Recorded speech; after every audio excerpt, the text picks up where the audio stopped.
If you're a facilities manager at a university, you know students rely on the cafeteria for breakfast, lunch, dinner, and the occasional late-night snack. So when a dishwasher breaks down and dirty plates pile up, the mess hall can turn messy in the blink of an eye. Enter Grainger. With over 1 million industrial-grade products and fast delivery, the product you need now is never far away. So you can turn that dishwasher back into a lean, clean washing machine. Call, click Grainger.com, or just stop by. Grainger, for the ones who get it done.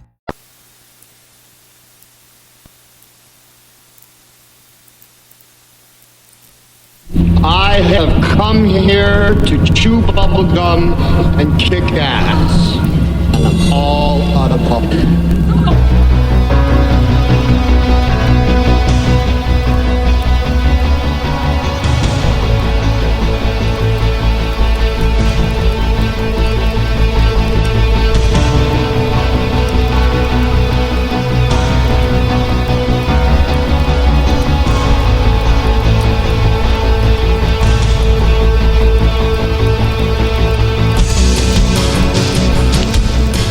Ladies and gentlemen, boys and girls, children of all ages, welcome to the bloviating Zeppelin's Berserk Bobcat Saloon.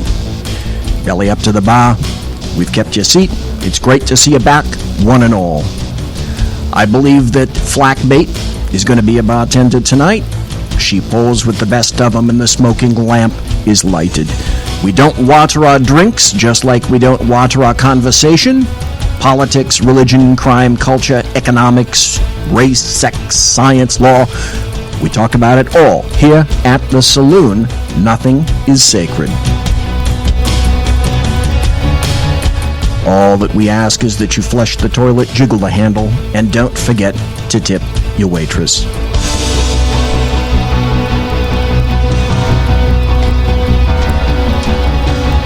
Tonight, on bloviating Zeppelin's Berserk Bobcat Saloon.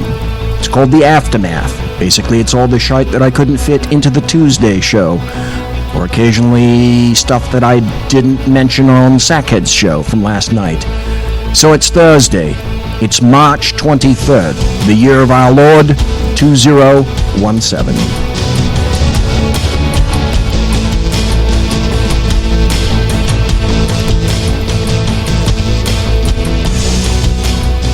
I'm not quite as ebullient as I've been in the past because I have some very serious things to talk about tonight. I feel fairly assured that I'll be able to use up all of the 2 hours. I don't know whether I'll be going into overtime or not, but it's a critical show, and I have a number of things that I want to play for you. Things that you need to listen to. It's taken me quite a while to assemble the show and write it, shall we speak, because obviously the bulk of my information comes from the blog that I write. And I write a post every day, at least a minimum of one post every day. But I come to you with a little bit of a heavy heart because the things that I'm going to be talking about and displaying for you are incredibly disturbing. They're incredibly disturbing because they involve our country. And essentially it's dismantling. This country is being torn apart. One law at a time, one regulation at a time, one senator, one representative at a time. And I'm going to attempt to, with this show, illustrate how all of this is inexorably tied together. Because there are three major topics that I want to touch tonight. But before I really get into the politics of it all, there are some things that I'd like to bring to your attention. One of them, we talk about, people say, well, let me start with this then. In the Ken McClinton show, the Exceptional Conservative show, someone put out a link from CBC News. And the title, the headline, is House of Commons in Canada passes anti-Islamophobia motion.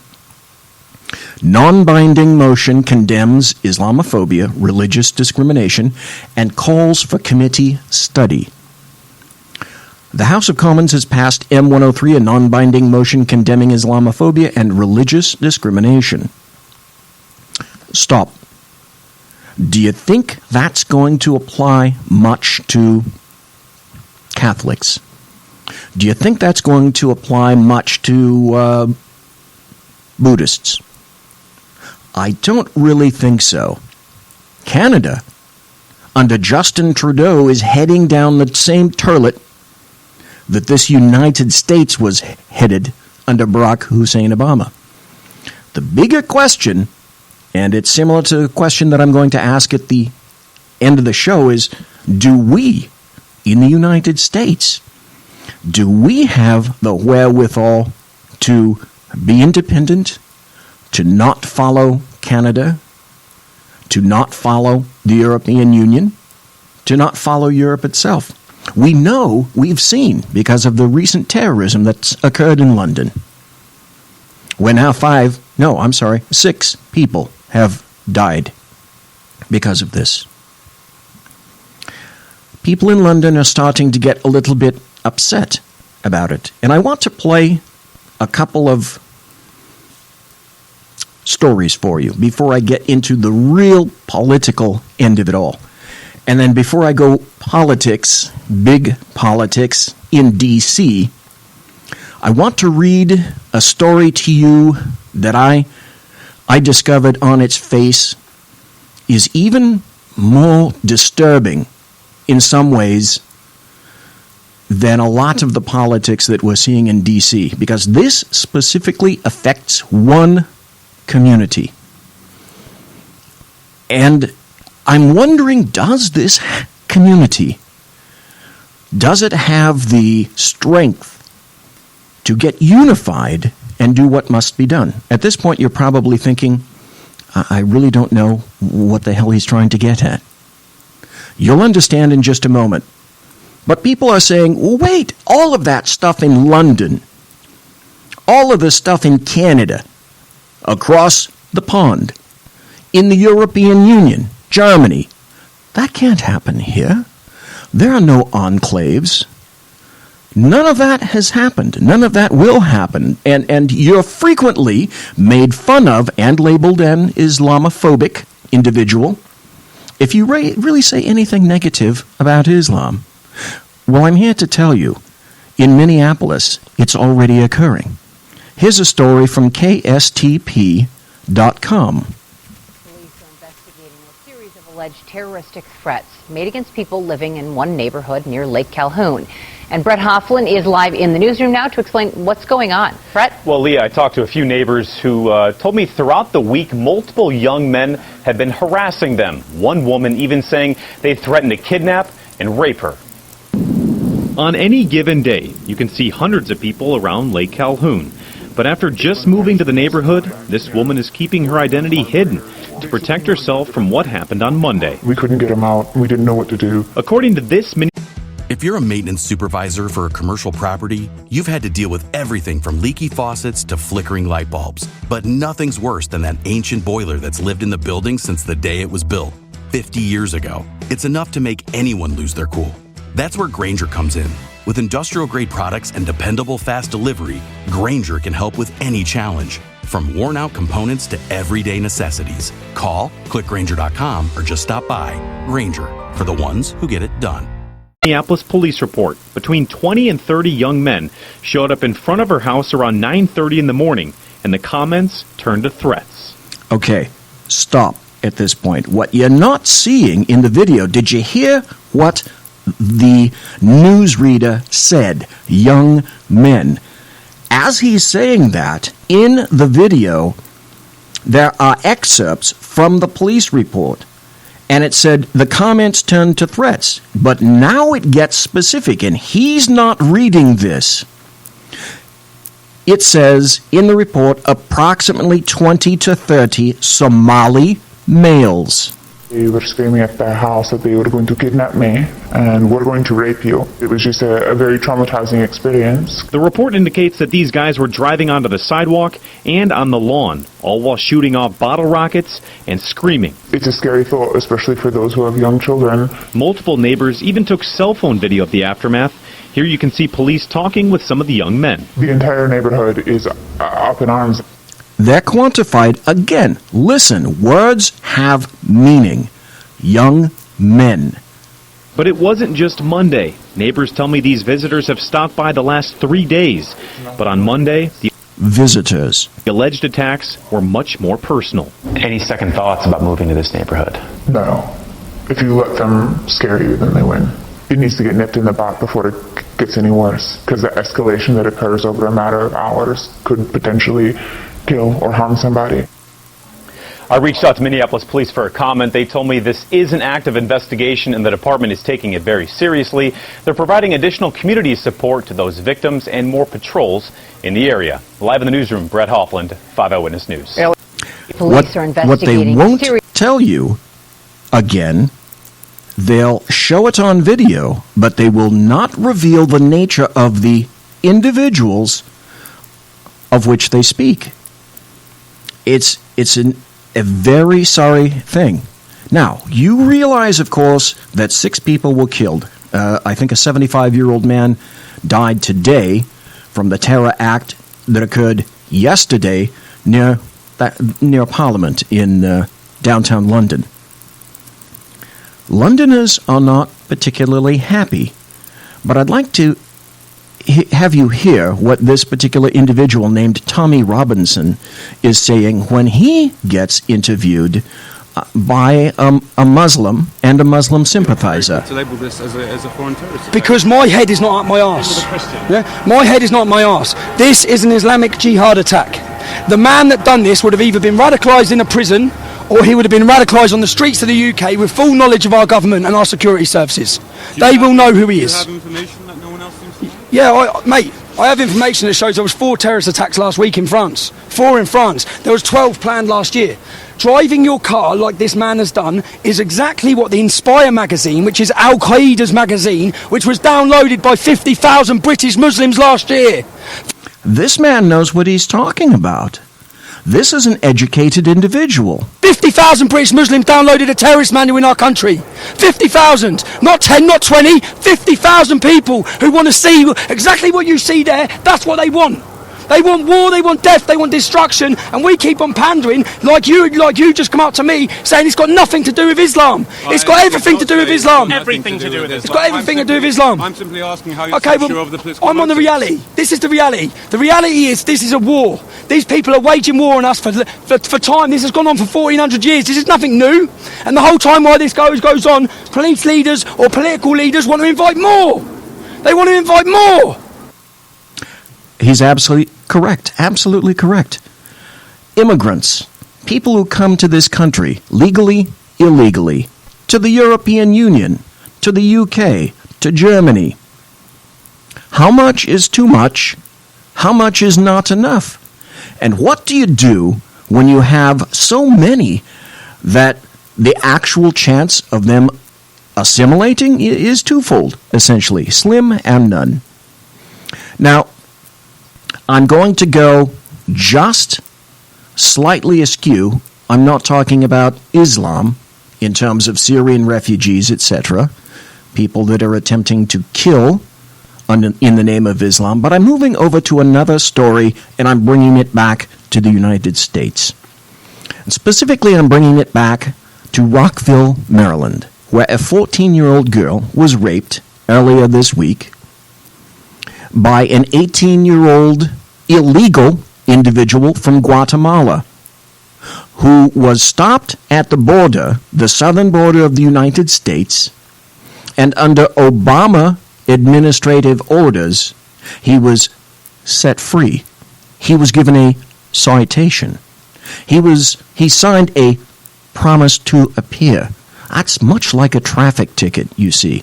And then after being pulled over for a traffic offense, the officer lets you drive away. Under Obama's orders, this man, 18 years old, was given a citation, and would it shock you to find that he didn't appear in court? It really shouldn't shock you at all. So he comes into Rockville, Maryland, which is a rather left-wing community. It's a bedroom community from the outskirts of D.C. So it's a fairly moneyed community, but for whatever reason, the school decides that it's going to insert an 18-year-old man into a class with 14-year-olds. This man and another individual decided one day this week earlier that it would be an excellent idea to rape this 14-year-old girl. Because, after all, there's only a 4-year difference. She turned him down, and when women turn you down, I guess the only conclusion you can draw is that they need to be raped. I am assailed daily by obscene occurrences across the world, but when I read you this, if you don't cork off, I don't know what to become of you. This is from townhall.com. It's written by Katie Pavlich. The headline, in wake of Rockville rape, school superintendent accuses parents of racism. This is how far we've fallen. In the wake of an alleged brutal rape at Rockville High School in Maryland by 2 illegal aliens last week, Montgomery County Superintendent Dr. Jack Smith, you ought to write that down, is accusing parents of racism and xenophobia. He also claims threats are being made against students and schools. While I know this tragic incident has become part of the national political debate, I want to remind community members that the lives of real students have been forever affected. Smith sent in an email Thursday morning. While many have chosen to engage civilly in the conversation, far too many have crossed the line with racist, xenophobic calls and emails. MCPS is working with law enforcement to identify those who are making threats towards our students and schools. This behavior will not be tolerated in our community. So, what can you conclude if you object to a 14-year-old young girl being raped in the bathroom of a school in Rockville, Maryland? Apparently that makes you a racist. Because in his purple-skied planet, you should be much more inclusive and understanding about the communities and cultures of others. Nowhere in the email was it mentioned the suspects are in the country illegally, with at least one of them facing deportation. That's the 18-year-old. Parents then decided that they were going to protest outside of Smith's office, and they had done so in recent days and didn't mince words about the situation during a public meeting last Tuesday night. One parent said he took his daughter out of school because of an unsafe environment.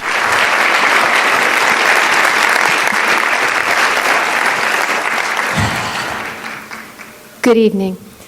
My purpose tonight is to speak to the parents and the Rockville community. I hope those of you that are I started to listen to this video, and I'm going to turn it down because at this point I can't play it. I won't play it. So this guy named Smith avoided questions about the alleged sexual assault for days, and actually, he was confronted by a reporter in the parking lot outside of his office before finally answering some questions. So this guy, the superintendent, is in charge of 204 schools in the district. He's insane. Thank God Maryland has a governor, Republican Larry Hogan, who's making sense. One of his quotes was, and why is it so outside the realm when someone actually speaks in a plain and honest fashion? He asked, why is an 18-year-old man in a class with 13 or 14-year-old girls. Why was his status not known to those folks? Why was he allowed to enter the country after he was picked up for illegally crossing the border? Both of them. So there are a lot of questions. Governor Hogan said, "My biggest concern is the Montgomery County school system, their lack of cooperation, and the lack of information they've been providing. Not only have they refused to provide any information to us, but they've refused to provide information to the State Board of Education, which specifically requested more information." Do you see how leftism goes? I prepared all day for this show, and it's taken me quite a bit of time.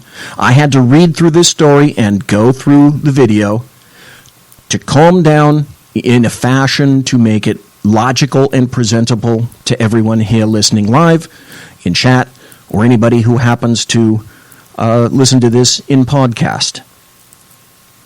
The insanity that is writ large in our country is deeply disturbing.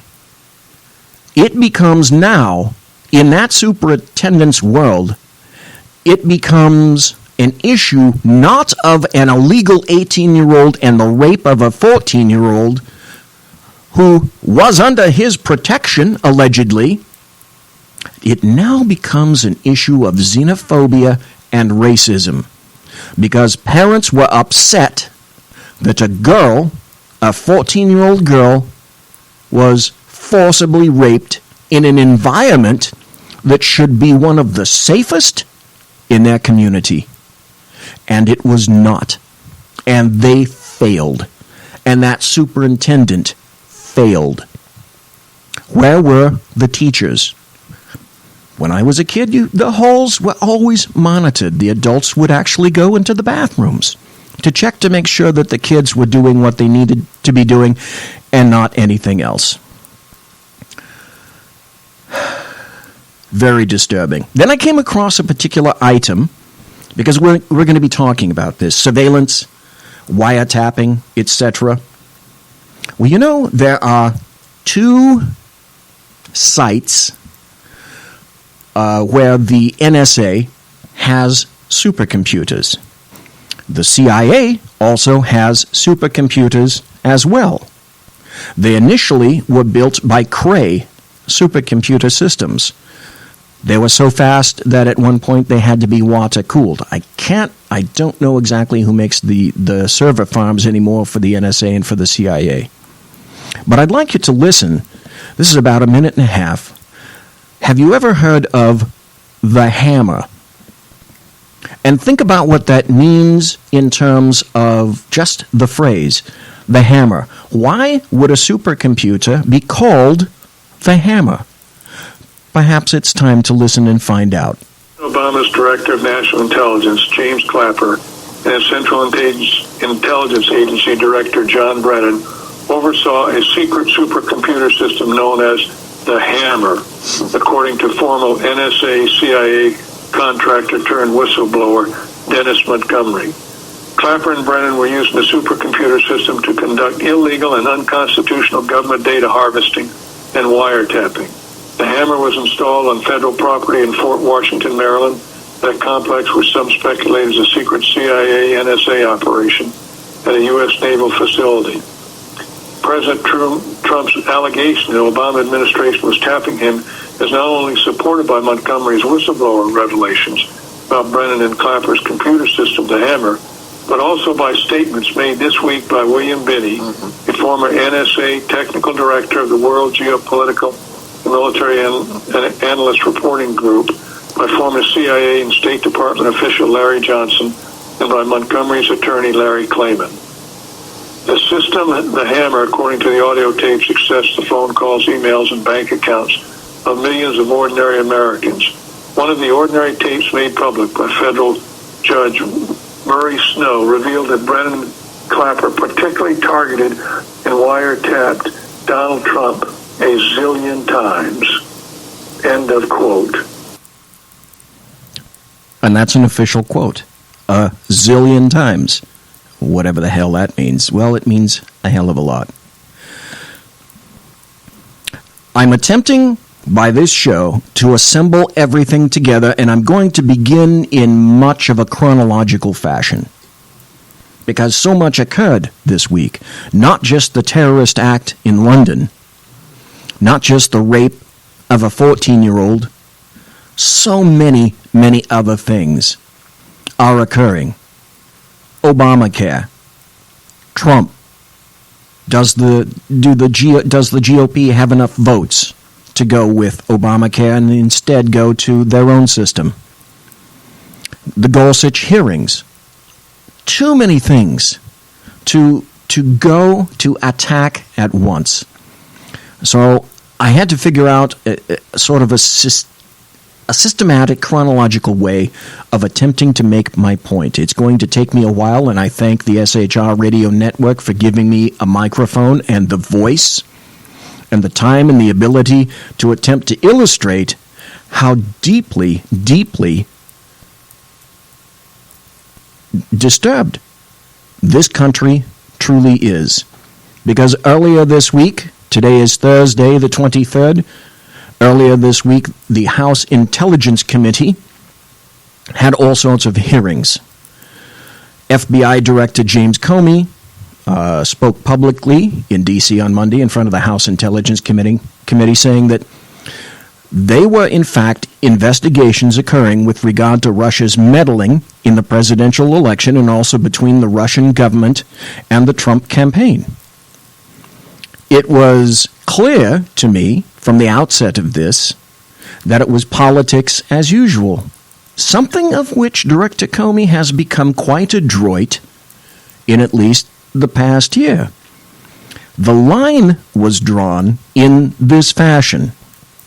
Democrats wanted President Trump's wiretap allegation smashed and derided.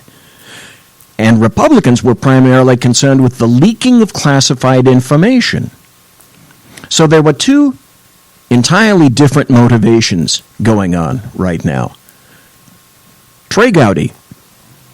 If you've ever listened to Trey Gowdy, he is a stellar inquisitor, and he has this round with James Comey and sets the foundation for his line of questioning involving FISA and safeguards.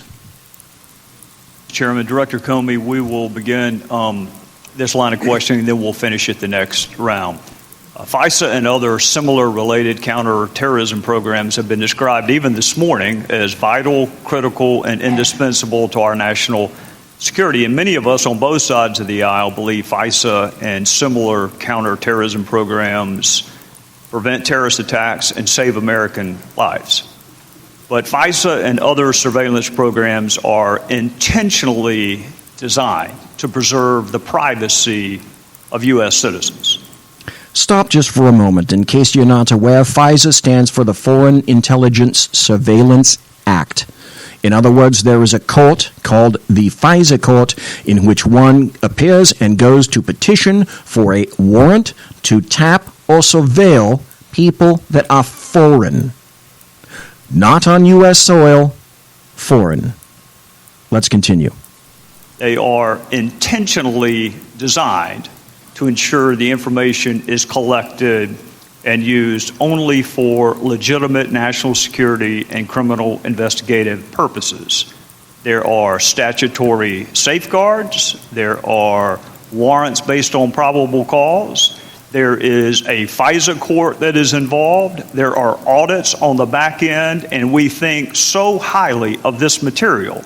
It is a felony punishable by up to 10 years in federal prison to unlawfully disseminate it. All of this was done to make sure this information gathered remains protected as it relates to U.S. citizens. The way I view it, Director Comey, the American people have an agreement with their government. I'm going to get to that point. That's my ultimate point tonight at the end of it. We are governed by D.C. federally from, as far as I'm concerned, afar. We have an agreement between the citizens of the United States and the government itself. This agreement is disintegrating. We are going to give you the tools to keep us safe, even if it infringes on our privacy some. We're going to give you the tools. And government in return promises to safeguard the privacy of U.S. citizens. And when that deal is broken, it jeopardizes American trust in these surveillance programs. So, trust, yes. And that trust has been serially broken. Let me ask you, do you agree FISA is critical to our national security? I do. Do you agree programs like FISA were intentionally designed to safeguard the identity of U.S. persons? Yes, there are other important elements of it, but that's the primary goal, I believe. It wasn't an afterthought. It wasn't an accident. These are intentional safeguards that we put in place to protect U.S. citizens. Is that correct? Correct. Do you agree much of what is learned from these programs is classified or otherwise legally protected? All FISA applications, review by the court, collection by us pursuant to our FISA authority is classified. Trey Gowdy's going somewhere, and he's making an excellent point. Listen to what he's doing, because he does what his classic best. He sets you up, he gets you to agree with what he's saying, and then, like a good attorney, he finds something and asks you a more incredibly important question. The dissemination of which is a felony punishable by up to 10 years in prison? Sure, dissemination, unauthorized dissemination. Unauthorized dissemination of classified or otherwise legally protected material, punishable by a felony up to 10 years in federal prison. Yep, yes, as it should be. All right. In January of this year, the Washington Post reported, according to a senior U.S. government official, a named U.S. citizen, and I will not use the name, a named U.S. citizen, phoned the Russian ambassador several times on December the 29th. Who do you possibly think is Trey Gowdy referring to? Who do you think? In February of this year, the Washington Post reported nine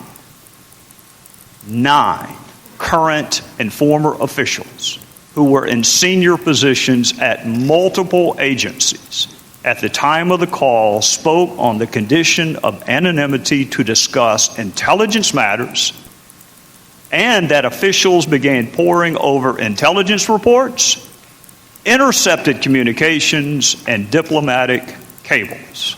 Stop.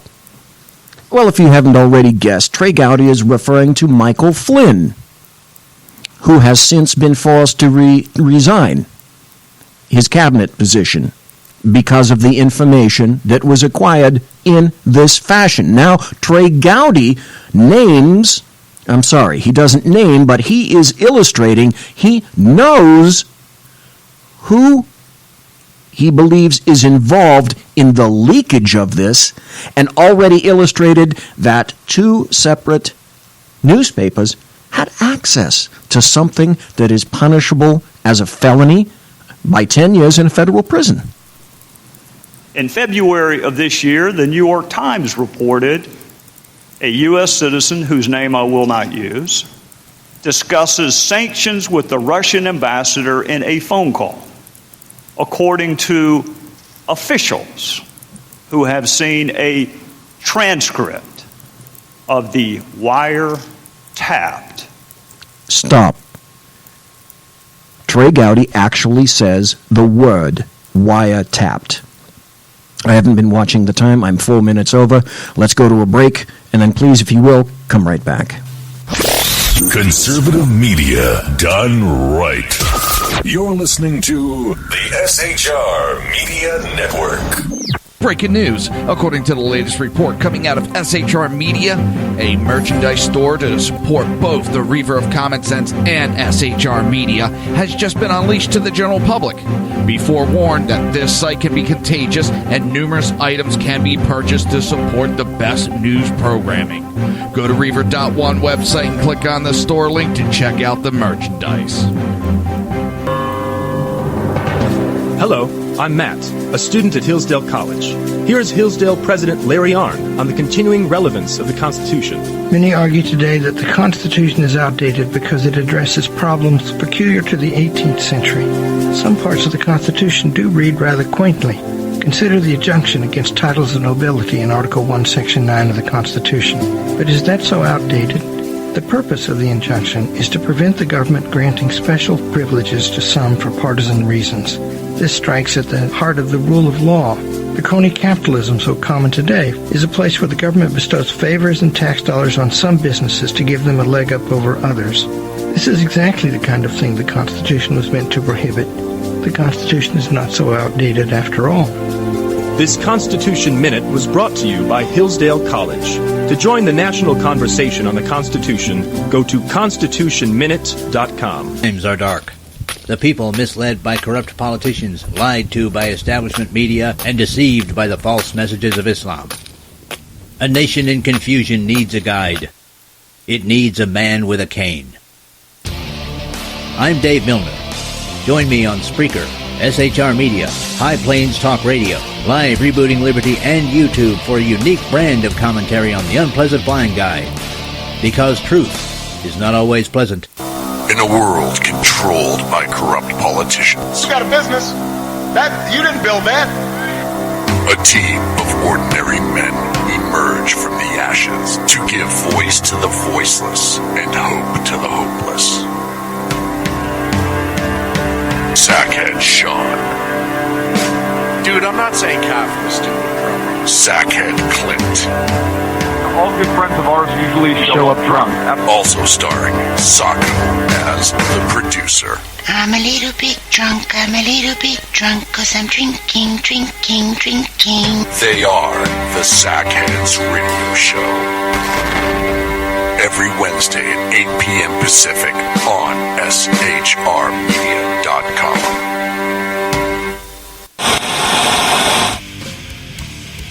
Beware, the Jersey Takeover is here. Every Monday through Friday, 11 a.m. to 1 p.m. Eastern Standard Time. You can catch the Reaver of Common Sense show, hosted by Jersey Joe, right here on SHRmedia.com and HighPlainsDailyNews.com. Only Jersey can deliver hell like no one else, so consider this your fair warning.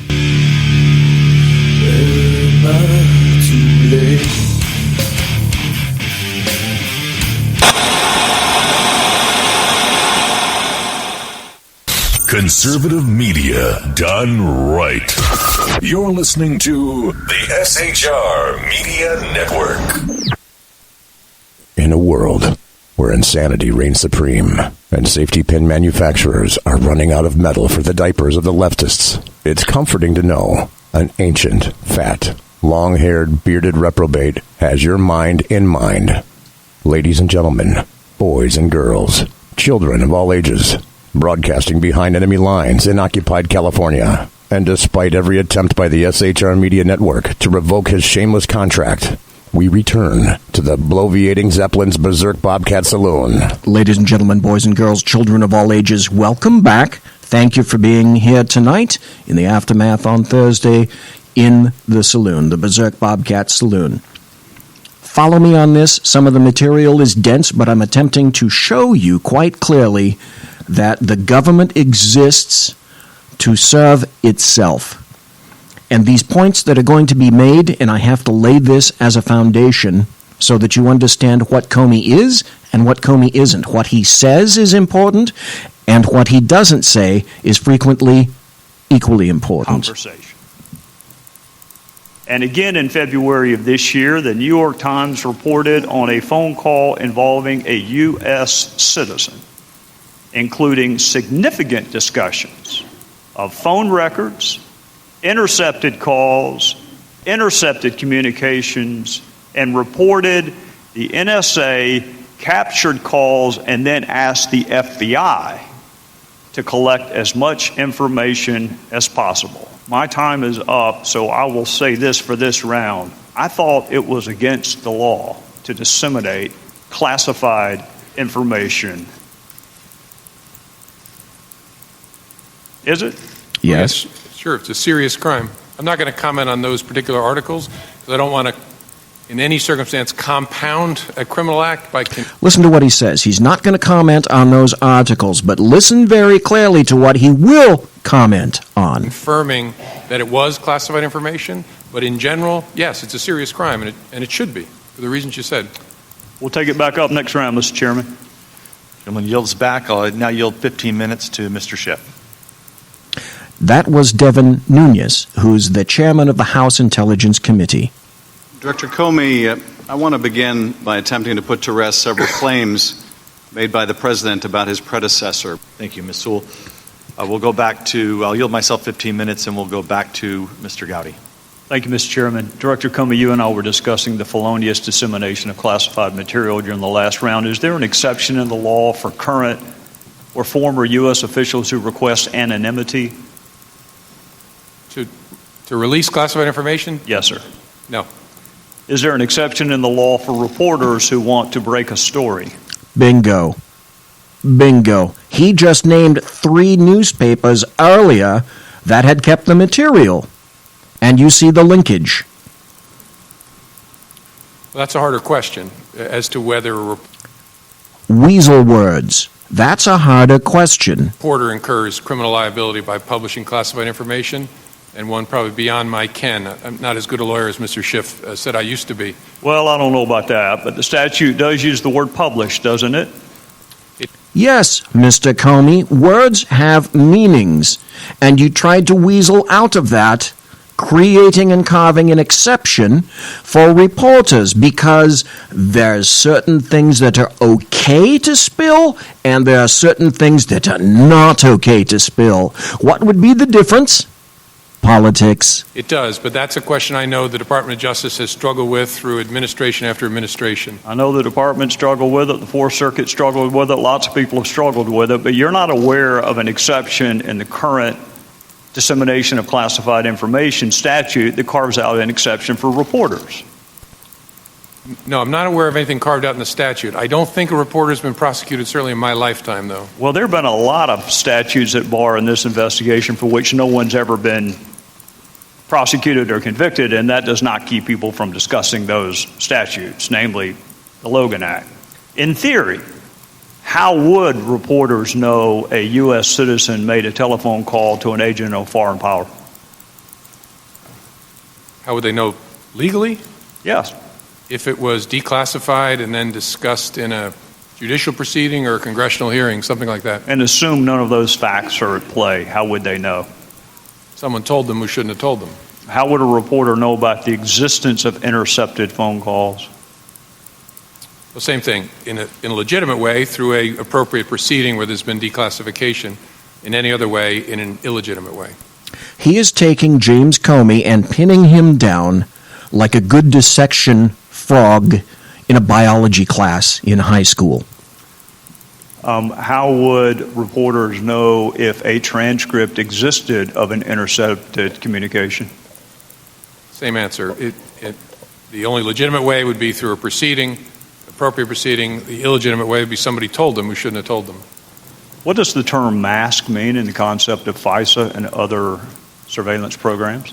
Listen to this. This is very important because when you hear masked and unmasked, you need to understand what that means. As Director Rogers explained, it's our practice, approved by the FISA court, of removing the names of U.S. persons to protect their privacy and their identity unless it hits certain exceptions. So masking means, as Mike Rogers said, I'll often see an intelligence report from NSA that will say U.S. person number 1, U.S. person number 2, U.S. person number 3, and there's no further identification on the document. Admiral Rogers said there are 20 people within the NSA that are part of the unmasking process. How many people within the FBI are part of the unmasking process? 20 people in the NSA have a sufficient classification in order to see that extremely sensitive data? I don't know for sure as I sit here. Surely more, given the nature of the FBI's work. We come into contact with U.S. persons a whole lot more than the NSA does, because we may be we only conduct our operations in the United States to collect electronic surveillance, to conduct electronic surveillance. So I can find out the exact number. I don't know it as I sit here. Well, I think, Director Comey, given the fact that you and I agree this is critical, vital, indispensable, a similar program is coming up for reauthorization this fall with a pretty strong headwind right now. It would be nice to know the universe of people who have the power to unmask a U.S. citizen's name. Stop. That is one of the critical points to discover who has leaked, is leaking, and probably will attempt to leak in the future classified information on a political bent aimed at either President Trump, the GOP, or conservatives. Those are the only people that could have. Because that might provide something of a roadmap to investigate who might have actually disseminated a masked U.S. citizen's name. Bingo. Sure, the number is relevant, but what I hope the American people will realize is the number is important, but the culture behind it is, in fact, more important. The training, the rigor, the discipline. We are obsessive about FISA and the FBI for reasons I hope make sense to this committee, but everything that's FISA has to be labeled in such a way to warn people, this is FISA. We treat this in a special way. Really, James Comey, really? Your fucking bureau leaks like a screen door in a submarine, and you're sitting here in an open hearing, and in my opinion, you're lying directly to Trey Gowdy and to me, the American taxpayer. You no more respect intelligence than a cat outside, than a paramecium, than a single mesium. So we can get you the number, but I want to assure you the culture of the FBI and the NSA around how we treat U.S. person information is obsessive, and I mean that in a good way. Director Comey, I am not arguing with you, and I do agree the culture is important. But if there are 100 people who have the ability to unmask and the knowledge of a previously masked name, then that's 100 different potential sources of investigation. And the yes, with 100 different motivations. Smaller the number is, the easier your investigation is. So the number is relevant. I concede the culture is relevant. NSA, FBI, what other U.S. government agencies have the authority to unmask a U.S. citizen's name? Be prepared to be shocked. Well, I think all agencies that collect information pursuant to FISA have what are called standard minimization procedures, which are approved by the FISA court that govern how they will treat U.S. person information. All agencies. Stop. How many agencies are there in the United States intelligence community? Bueller? Anyone? 17 agencies. So I know the NSA does, I know the CIA does, obviously the FBI does. I don't know for sure beyond that. How about the Department of how about Maine Justice? I mean, Maine Justice, I think, does have standard minimization procedures. All right, so that's 4. The NSA, FBI, CIA, Maine Justice. Does the White House have the authority to unmask a U.S. citizen's name? I think other elements of the government that are consumers of our products can ask the collectors to unmask. The unmasking resides... Did you hear how he's parsing his words? He's too clever by half. He's not answering the damn question directly. But that's what James Comey does as the FBI director representing, taking care of you, the American taxpayer. Or is he? With those who collected the information. And so if Mike Rogers' folks collected something and they send it to me in a report and it says U.S. person number 1 and it's important for the FBI to know who that is, our request will go back to them.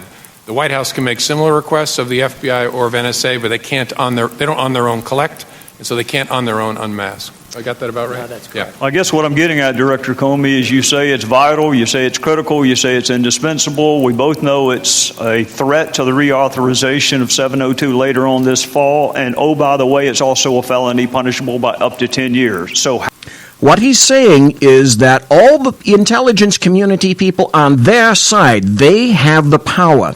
That's what James Comey is saying. The White House doesn't have the power. He has the power. The intelligence communities have the power. The White House, the Oval Office, they don't have the power. They can ask.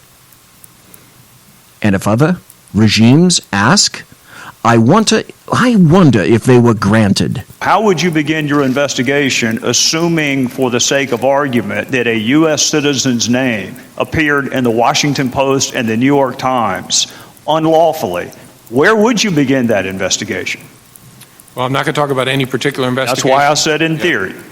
You would start by figuring... Stop. He's not going to talk about any particular investigation. Now, at the very beginning of the hearings, James Comey said he was authorized by the DOJ to come there today, that morning, Monday morning, and state unequivocally that he was conducting an investigation of President Trump and the Russians. That's okay to say, but he cannot indicate in an open session that there's anything to do, any investigation to do whatsoever with any of the leaks, which is the imperative point here, not Trump, the leaks. The leaks from the intelligence community. So who are the suspects? Who touched the information that you've concluded ended up unlawfully in the newspaper, and start with that universe, and then use investigative tools and techniques to see if you can eliminate people or include people as more serious suspects. Do you know whether Director Clapper knew the name of the U.S. citizen that appeared in the New York Times and Washington Post? I can't say in this forum because, again, I don't want to confirm that there was classified information in the newspaper. Would he have access Weasel to an unmasked name? In some circumstances, sure. He was the Director of National Intelligence, but I'm not talking about the... What do you mean in some circumstances? As the DNI, of course he does. It's a yes or no question. Particular. Would Director Brennan have access to an unmasked U.S. citizen's name? In some circumstances, yes. In some circumstances. Bullshit. He does. Would National Security Advisor Susan Rice have access to an unmasked U.S. citizen's name? I think yes, in general, and any other National Security Advisor would, I think, as a matter of their ordinary course of their business. Would former White House advisor Ben Rhodes have access to an unmasked U.S. citizen's name? Do you see what Trey Gowdy is doing? He is unfolding for all of us here, and people have not emphasized this point. He is illustrating to James Comey that this is his band of suspects because they have access to this, and he's showing James Comey a portion of his cards. In other words, he knows, and Trey Gowdy's naming names. I don't know the answer to that. Would former Attorney General Loretta Lynch have access to an unmasked U.S. citizen's name? In general, yes, as would any Attorney General. Do you see from whose administration he's naming? So that would also include Acting AG Sally Yates? Same answer. Did you brief President Obama on... I'll just ask you. Did you brief President Obama on any calls involving Michael Flynn? I'm not going to get into either that particular case, that matter, or any conversations I had with the president. So I can't. Of course, because he's covering for a previous administration, he doesn't mind whatsoever. Given carte blanche from the DOJ, he doesn't mind naming President Trump as the focus of an investigation, but my lord, oh zounds, he cannot talk about anything else that he's investigating. Do you think that's a conflict? Can't answer that. Well, Director Comey, there's been some speculation this morning on motive. I'm not all that interested in motive. First of all, it's really hard to prove. Secondarily, you never have to prove it. But I get that people want to know. I get the jury always wants to know why. I think you and I can agree there are a couple of reasons that you would not have to unlawfully, feloniously disseminate classified material. It certainly wasn't done to help an ongoing criminal investigation because you already had the information, didn't you? Again, I can't answer in the context of this. Meaning, James Comey from Trey Gowdy, I know what the answer is. Particular matter. How about in theory? Is there something a reporter would have access to that the head of the FBI would not? It's hard for me to answer. I would hope not when it relates to the I would FBI's hope not too, since it's part of our surveillance programs. I would hope that you had access to everything as the head of the world's premier law enforcement agency. I would hope that you had it all. So if you had it all, the motive couldn't have been to help you, because you already had it. And Admiral Rogers, the motive couldn't have been to help you, because you already had it. Do you see what he's saying? Do you understand his point? So in the universe of possible motives for the felonious dissemination of classified material, we could rule out wanting to help the intelligence communities and the law enforcement communities. Those are two motives that are gone now. That leaves. Thank you. Dave Milner in chat says he may as well be taking the fifth, James Comey. Some more nefarious motives. Is the investigation into the leak of classified information, has it begun yet? I can't say, because I don't want to confirm that that was classified information. Everyone knows it was. Everyone knows you are. You cannot say it. Trey Gowdy pinned you down. Again. Politically speaking, I repeat, you don't mind naming Trump or people who are conservative, but you won't name anyone else. Well, I don't want to quarrel with you, Director Comey, and I do understand that you cannot ordinarily confirm or deny the existence of an investigation. But you did it this morning, citing DOJ policy, given the gravity of the fact pattern. Would you not agree? What he was saying is in reference to what I just said about Trump. DOJ gave Comey the ability to speak about Trump in open session.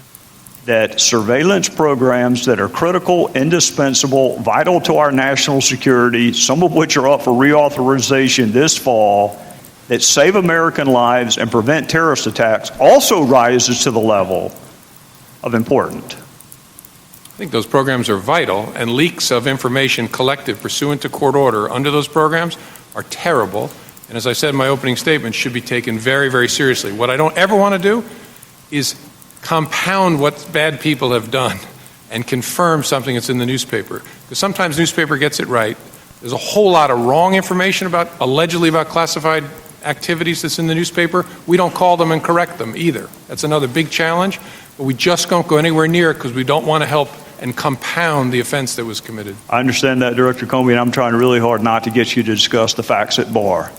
But some of the words that appeared in this public reporting include the word transcript, which has a very unique use in the matters that you and I are discussing this morning.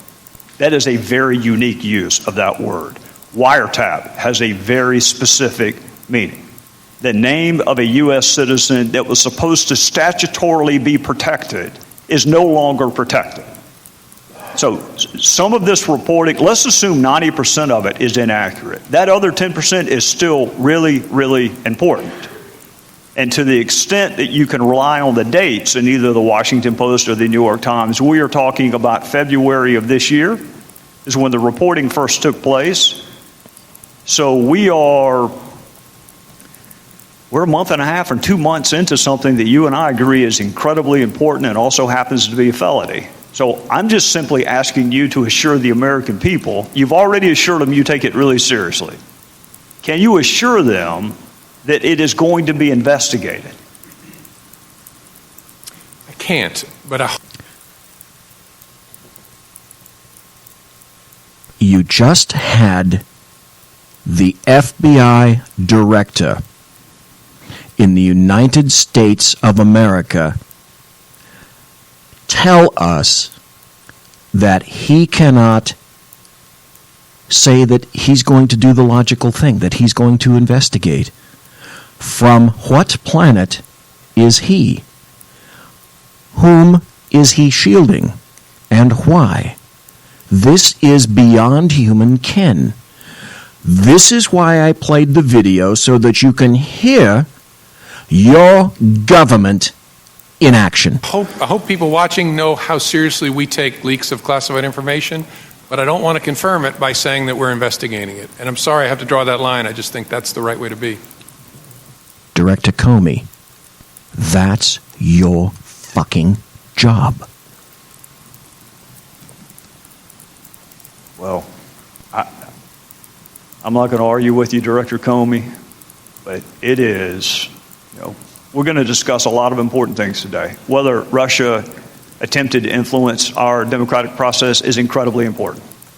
Whether they sought to influence it is a separate analysis, incredibly important. The motive behind that interference and influence, incredibly important. Our U.S. response, incredibly important. Some of that may rise to the level of a crime, some of it does not rise to the level of a crime. One thing you and I agree on is the felonious dissemination of classified material most definitely is a crime.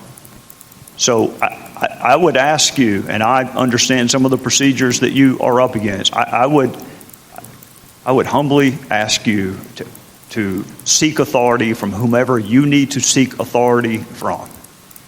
Because I'm going to finish the same way I started. This is an agreement between the American people and its government. We, the American people, give certain powers to government to keep us safe. And when those powers are misused, and the motive is not criminal investigations or national security, then I'll bet you my fellow citizens are rethinking their side of the equation. Thank you, Trey Gowdy, who states the obvious. Because that U.S. citizen could be them next time. It could be you. It could be me. It could be anyone, until we start seriously investigating and prosecuting what Congress thought was serious enough to attach a 10-year felony to. With that, I would yield back, Mr. Chairman. Can I just add a response to what you said? I agree with you, Mr. Gowdy. Two things folks at home should know. First, an unauthorized disclosure of FISA is an extraordinarily unusual event, so be assured we're going to take it very seriously, because our trust with the American people and the federal judges that oversee our work is vital. And second, that this conversation has nothing to do with 702. Folks often mix them together. 702 is about targeting non-U.S. persons overseas.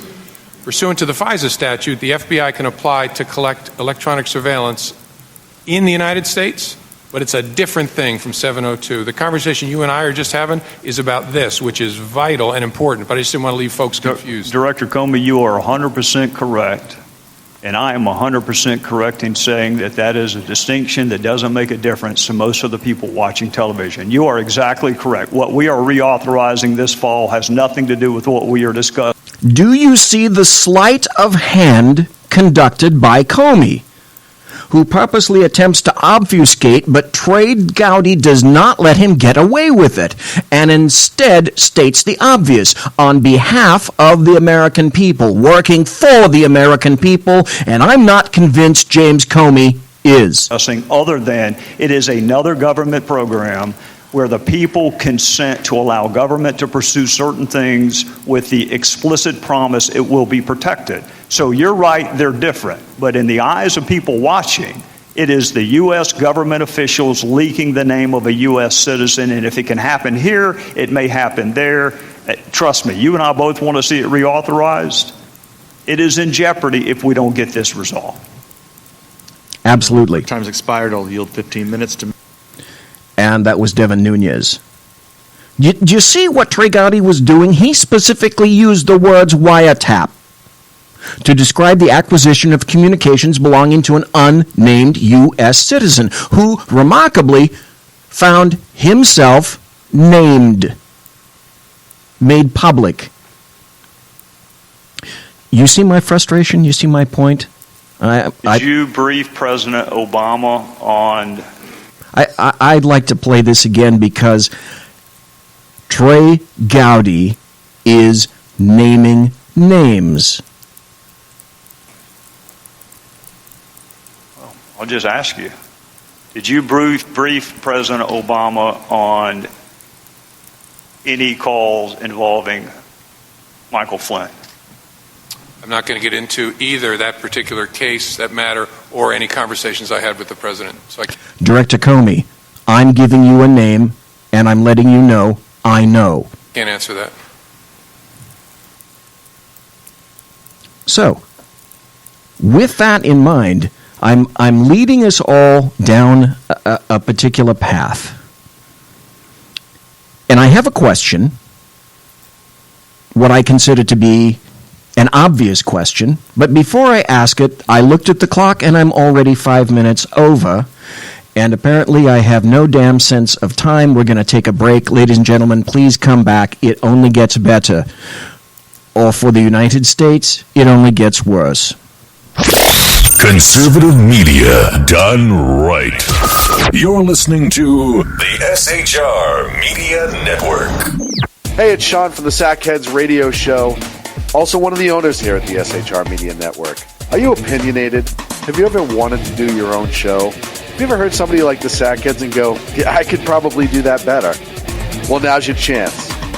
Send me a 5-minute clip at sackheadsradio@gmail.com, and maybe you can be part of the SHR broadcasting team. sackheadsradio@gmail.com. Times are dark. The people are misled by corrupt politicians, lied to by establishment media, and deceived by the false messages of Islam. A nation looking for direction needs a guide. It needs a man with a cane. I'm Dave Milner. Join me on Spreaker, SHR Media, Pundit Press Radio, and YouTube through the SHR Media page for a different kind of commentary on the unpleasant blind guy. Because the truth is not always pleasant. In a world controlled by corrupt politicians, You got a business. That you didn't build that. a team of ordinary men emerge from the ashes to give voice to the voiceless and hope to the hopeless. Sackhead Sean. Dude, I'm not saying coffee is stupid, bro. Sackhead Clint. All good friends of ours usually show up drunk. Also starring Sako as the producer.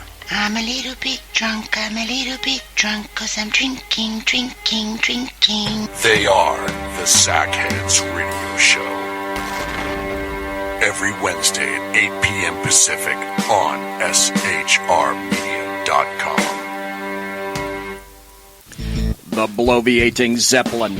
He's big-footed enough radio shows to last a lifetime, courtesy of Sean, Clint, Ken, and Jersey Joe. Now it's time for him to waddle on his own 2 feet via the glorious SHR Media. Gird thy loins for the bloviating Zeppelin's Berserk Bobcat Saloon. Coming soon to ossicles near you. Excelsior. Conservative media done right. You're listening to the SHR Media Network. Welcome back, ladies and gentlemen, to the bloviating Zeppelin's Berserk Bobcat Saloon.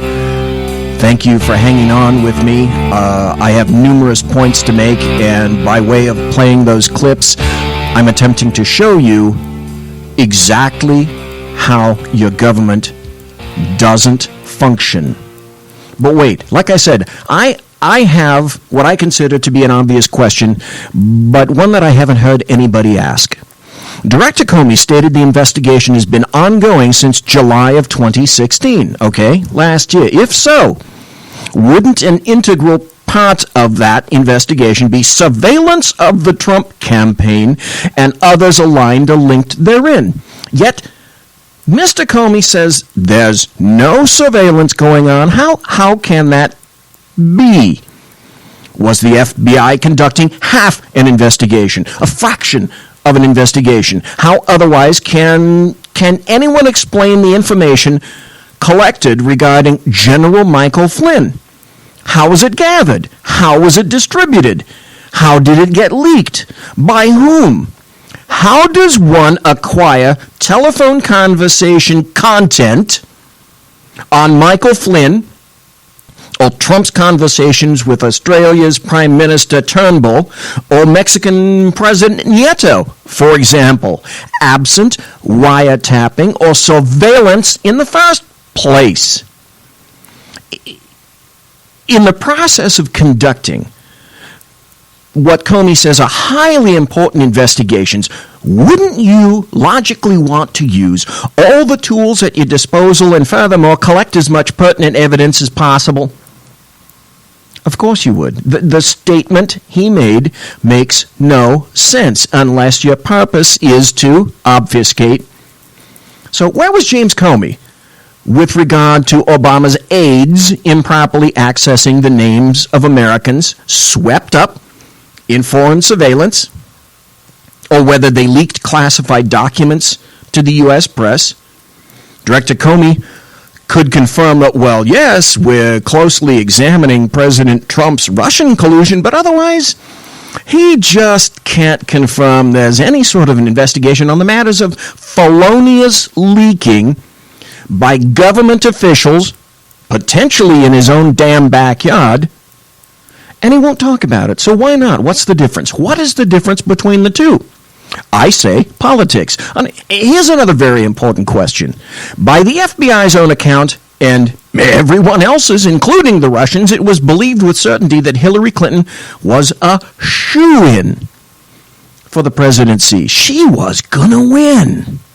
Okay, why did the Russians magically decide to assist Donald Trump, as James Comey alleges, when people were convinced that Trump would lose, and not just a little bit, in a massively spectacular fashion? It doesn't make sense. No sense.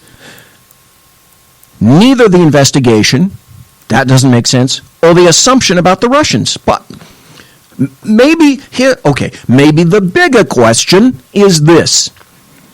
Will the leakers be identified? And if so, will they be arrested?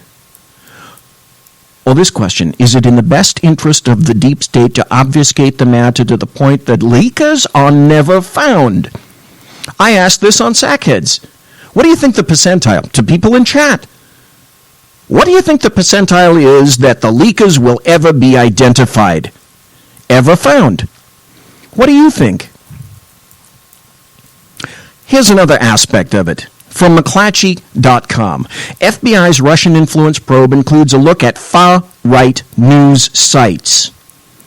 Okay, so if you're watching a far-right news site, does that make you the focus? Federal investigators are examining whether far-right news sites played any role last year in a Russian cyber operation that dramatically widened the reach of news stories, some fictional. Now, this is written again from McClatchy, consider the source, that favored Donald Trump's presidential bid. Two people familiar with the inquiry say, operatives for Russia appear to have strategically timed the computer commands known as bots to blitz social media with links to the pro-Trump stories at times when the billionaire businessman was on the defensive in his race against Democrat Hillary Clinton. Those sources say. So, okay, does that mean that James Comey is now investigating fake news? And is James Comey now tasked with determining what fake news is? Because McClatchy certainly doesn't mind. It says the bots and products were largely millions of Twitter and Facebook posts carrying links to stories on conservative internet sites such as Breitbart News and InfoWars, as well as the Kremlin-backed RT News and Sputnik News. It's the Russians. It's the Russians, don't you know? For every individual arguing that InfoWars or Breitbart is fake news, you know what? I can provide a whole arseload of documentation indicating over numerous years that what people say they call the mainstream media, you know, ABC, CBS, NBC, CNN, and blah, blah, blah, blah, they are equally or more fake than those two sites named above. and have been specifically colluding with the Democrats and the leftist themes ideologues for an extended period of time. So, do you find it, as I do, that the FBI investigating fake news is disturbing? It's no less true now than at any other time that you have to be an enlightened consumer of news. And as an adult, you, me, we know you have to know enough about your country, your surroundings, and your own world in order to make the best informed decisions that you can regarding the portrayal of information to you by, all sorts of various news organizations. In other words, it blows to be stupid, and there are penalties for being so, though we know, of course, that a sucker is born every second. Maybe we should ask what there was to learn from the hearing today with on Monday, with FBI Director James Comey. The real lesson to be intuited from that hearing, but in terms of hard facts, what we discovered is, according to Comey, there are no real hard facts. There's still no evidence that Russia hacked the election or somehow influenced the presidential election, despite the continued bleeding of the American media maggots. They all still emphatically say that. There's no evidence that Russia colluded with the Trump campaign or his staffers. And we also learned a very important point today that Director Comey is extremely selective in what he's going to talk about. We learned that no evidence was provided that indicated Obama wiretapped Trump. Right? Isn't that what they're saying? The mainstream media maggots are saying that. Okay, but if that's true, why did Fox News fire Judge Napolitano for saying this? Chain of command. He didn't use the NSA, he didn't use the CIA, he didn't use the FBI, and he didn't use the Department of Justice. Hang on a second. Let's start that from the beginning because I didn't have the volume up. 3 intelligence sources have informed Fox News that President Obama went outside the chain of command. He didn't use the NSA, he didn't use the CIA, he didn't use the FBI, and he didn't use the Department of Justice. He used GCHQ. What the heck is GCHQ? That's the initials for the British spying agency. They have 24/7 access to the NSA database. So by simply having 2 people go to them saying, President Obama needs transcripts of conversations involving candidate Trump, conversations involving President-elect Trump, he's able to get it. And there's no American fingerprints on this. Okay, so after that, Judge Napolitano gets fired. Why? How about let's listen to Devin Nunes, who's the chairman of the House Intelligence Committee. Let's listen to him. And those stories were leaked as soon as you had visited with President-elect Trump. Is that correct? Yes, sir. I was asked if I would be prepared to interview with the Trump administration for a position, which I did. Okay. I need to tell you that this is Admiral Mike Rogers, who's in charge of the NSA, who is answering. Did the leak of that information at all impact your ability and your assessment that you did for the intelligence community's assessment on January 6th? No, sir. If I spent time in this job worrying about unsourced media reporting, I'd never get any work done. Thank you, Admiral. Director Comey, I remain extremely concerned about the widespread illegal leaks that you just referenced in your testimony. Just for the record, though. But he couldn't confirm that he's doing any damn thing about it. I want to get this on the record. Does the unauthorized disclosure of classified information to the press violate 18 U.S.C. 793, a section of the Espionage Act that criminalizes improperly accessing, handling, or transmitting national defense information? That's a yes or no question, don't you think? How does he answer? Yes. Good. Would an unauthorized disclosure of FISA-derived information to the press violate 18 U.S.C. 798, a section of the Espionage Act that criminalizes disclosure of information concerning the communication and intelligence activities of the United States? Yes, in addition to being a breach of our trust with the FISA court that oversees our use of those authorities. Thank you, Director. At this time, I'm going to yield to Mr. Roney, who chairs our NSA Cyber Committee, for questions. Thank you, Mr. Chairman. I'd like to direct my... Enough of that. Now, I told you earlier in the week that I had some information that I've not heard. I've heard none of this testimony. And this is from an incredibly insightful, brand new representative to Congress named Elise Stefanik. And she is smart as a whip. Please listen, because I guarantee you haven't heard this part yet. Listen to what she says to Director Comey. She knows exactly what she's doing and what she's asking. And listen to the responses. Thank you, Mr. Crawford. Ms. Stefanik's recognized. Thank you, Mr. Chairman. Thank you, Director Comey and Admiral Rogers, for your testimony today. My first set of questions are directed at Director Comey. Broadly, when the FBI has any open counterintelligence investigation, what are the typical protocols or procedures for notifying the DNI, the White House, and senior congressional leadership? Stop. Do you see what she asked?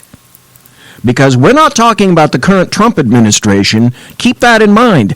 We're asking in terms of the investigation itself about the previous administration.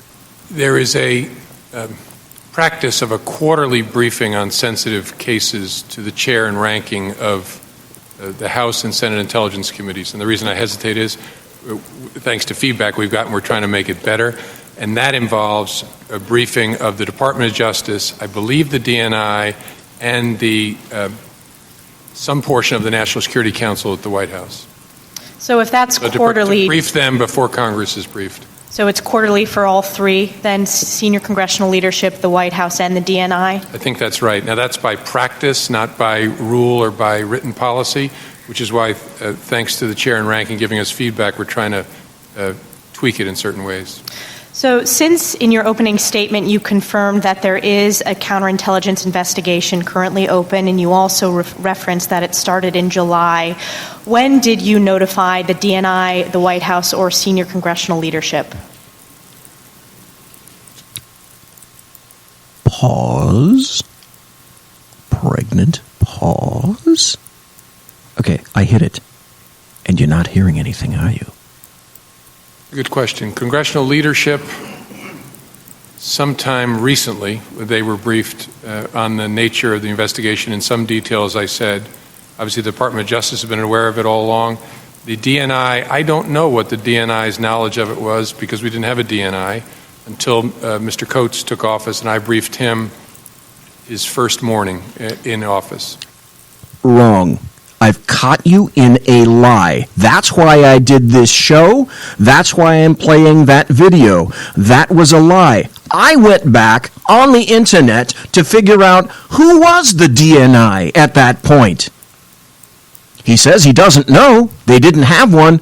Bullshit. You just lied in Congress. James Comey. It was, in fact, James Clapper.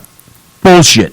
So just to drill down on this, if the open investigation began in July and the briefing of congressional leadership only occurred recently, why was there no notification prior to the past month? I think our decision was it was a matter of such sensitivity that we wouldn't include it in the quarterly briefings.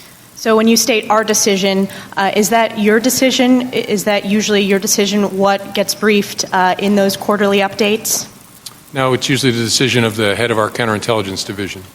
And just, again, to get the detailed on the record, why was the decision made not to brief senior congressional leadership until recently, when the investigation had been open since July, a very serious investigation? Why was that decision made to wait months? Because they were hoping that it wouldn't go boom. They were hoping to keep it undercover. Because of the sensitivity of the matter? Because of the sensitivity of the matter? Listen to vocalizations. Stepping back more broadly, In the case of Russia, we know that cyber hacking is just one tactic that's typically part of a broader influence or information warfare campaign. And we know the Russian government is ready and willing to employ hacking as but one of many tools in their toolkit to obtain information for use against the United States. Is there any evidence that Russia tried to hack other entities associated with the 2016 presidential campaign in addition to the DNC or Clinton campaign operatives? Stop. I'm going to play that again. That's a question that no one else asked and no one else is thinking about. Let's see if I can go back. Listen to her question.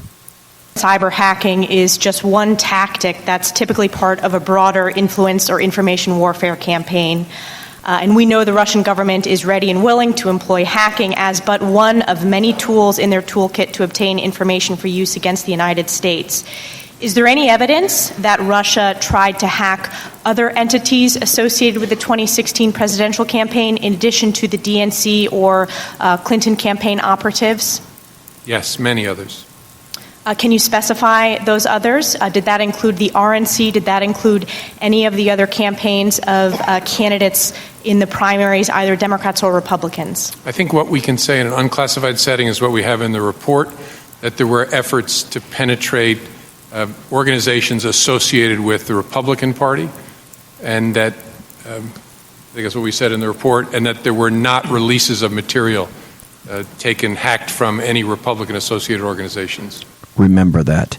But the hacking, the use of cyber tools as part of their broader, whether you call it hybrid warfare or information warfare campaigns, it was done to both parties. Correct. Thank you. Taking a further step back of what's been in the news recently, and I'm referring to the Yahoo hack, the Yahoo data breach. Last week, the Department of Justice announced that it was charging hackers with ties to the FSB in the 2014 Yahoo data breach. Was this hack done, to your knowledge, for intelligence purposes? I can't say in this forum. Press reporting indicates that Yahoo hacked targeted journalists, dissidents, and government officials. Do you know what the FSB did with the information they obtained? Same answer. And he's not going to tell you. Okay, I understand that. How did the administration determine who to sanction as part of the election hacking? How familiar are you with that decision process, and how is that determination made? I don't know. I'm not familiar with the decision process. The FBI has a factual input, but I don't recall. Not anymore. Yeah, I don't have any personal knowledge of how the decisions were made about who to sanction. Looking forward, and this is for both of you, what is the NSA and the FBI doing? That means also Admiral Mike Rogers sitting right next to Director Comey. Mike Rogers, of course, being the director of the NSA. To keep Americans safe, to keep campaign entities, to keep any entity associated with a major campaign safe from aggressive Russia cyber measures that were utilized in this past election. Okay.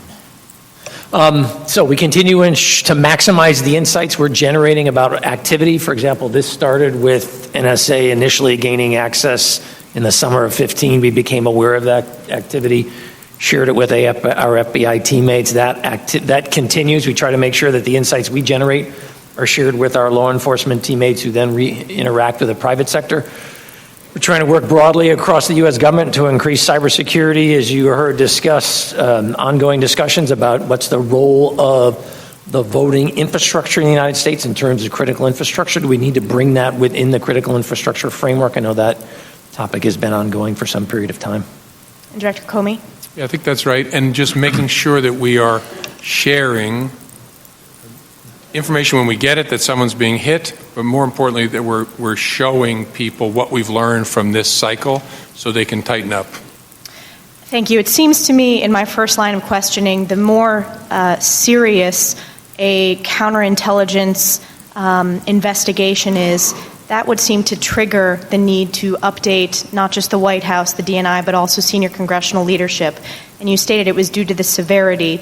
I think moving forward, it seems that the most severe and serious investigations should be notified to senior congressional leadership. And with that, thanks for the lenience, Chairman. I yield back. That's good feedback, Ms. Stefanik. The challenge for us is sometimes we want to keep it. That's good feedback. It's good feedback. Do you hear what he said? Do you hear what she said? Who runs the government in theory? Is it the intelligence community that runs the government? Or were the persons who were elected by the citizens? Do they run the government? You see the distinction? They're too clever. I'm sorry, this drives me nuts to hear something like this. Tight within the executive branch, and if we're going to go brief congressional leaders, the practice has been then we brief inside the executive branch, and so we have to figure out how to navigate that in a good way. Navigate it in a good way. You're not elected. You're appointed. The massive difference in keeping government honest. Did you hear James Comey admit to Representative Stefanik that along with the Democrats and the DNC, the Republicans were tapped as well? He said so. Okay, so what's the difference between the GOP being tapped and the DNC being tapped? Oh, I can tell you that. That's right. The lack of corruption in the content of the emails and the information. Now, I'm actually going to go on a break at about the right time, so please hang on. More buttery goodness. Please come back. Conservative media done right. You're listening to the SHR Media Network. Breaking news. According to the latest report coming out of SHR Media, a merchandise store to support both the Reaver of Common Sense and SHR Media has just been unleashed to the general public. Be forewarned that this site can be contagious and numerous items can be purchased to support the best news programming. Go to Reaver.one website and click on the store link to check out the merchandise. Hello, I'm Matt, a student at Hillsdale College. Here is Hillsdale President Larry Arnn on the continuing relevance of the Constitution. Many argue today that the Constitution is outdated because it addresses problems peculiar to the 18th century. Some parts of the Constitution do read rather quaintly. Consider the injunction against titles of nobility in Article 1, Section 9 of the Constitution. But is that so outdated? The purpose of the injunction is to prevent the government granting special privileges to some for partisan reasons. This strikes at the heart of the rule of law. The crony capitalism so common today is a place where the government bestows favors and tax dollars on some businesses to give them a leg up over others. This is exactly the kind of thing the Constitution was meant to prohibit. The Constitution is not so outdated after all. This Constitution Minute was brought to you by Hillsdale College. To join the national conversation on the Constitution, go to constitutionminute.com. Times are dark. The people misled by corrupt politicians, lied to by establishment media, and deceived by the false messages of Islam. A nation in confusion needs a guide. It needs a man with a cane. I'm Dave Milner. Join me on Spreaker, SHR Media, High Plains Talk Radio, Live Rebooting Liberty, and YouTube for a unique brand of commentary on the unpleasant blind guy. Because truth is not always pleasant. In a world controlled by corrupt politicians, You got a business. You didn't build that. a team of ordinary men emerge from the ashes to give voice to the voiceless and hope to the hopeless. Sackhead Sean. Dude, I'm not saying capitalist, stupid. Sackhead Clint. All good friends of ours usually show up drunk. Also starring Sokka as the producer. I'm a little bit drunk, cause I'm drinking. They are the Sackheads Radio Show. Every Wednesday at 8 p.m. Pacific on SHRmedia.com.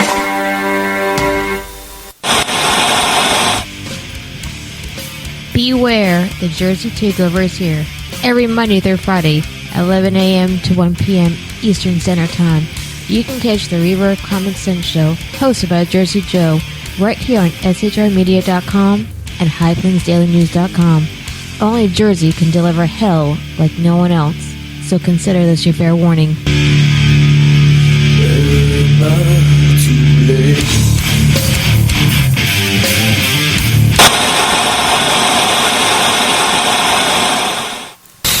Conservative media done right. You're listening to the SHR Media Network. I'm going to tell you that I lied. Actually, I didn't lie. I didn't assume some things that needed to be taken into consideration.